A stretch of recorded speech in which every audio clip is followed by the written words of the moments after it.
How to avoid risks for your tank storage business? What is the smartest way to eliminate the human factor to prevent overfills?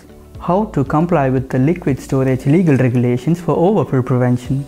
The answer is LS. My name is Asif. I work in FAFNIR as a product manager and marketing, and today we will speak about the LS300, LS500 overfill prevention system.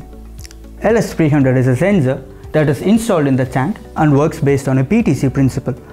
Bottom part of the sensor is heated, and whenever the liquid reaches the critical level, it automatically sends a signal. LS500 is the transducer that receives signals from the LS300 and initiates the alarm. Together, LS300, LS500 work as a standalone system.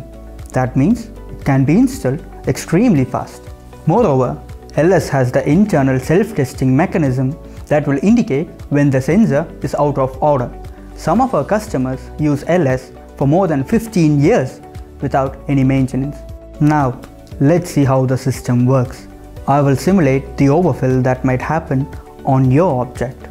I am pouring the water into the glass container,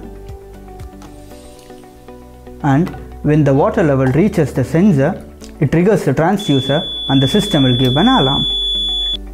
LS can be used for different applications: oil depots, tank farms, waste containers, and hose installation. We even have a special tantalum version of the sensor for aggressive acids used in chemical and pharmaceutical industries. If you care about your assets, install LS and forget what an overfill is.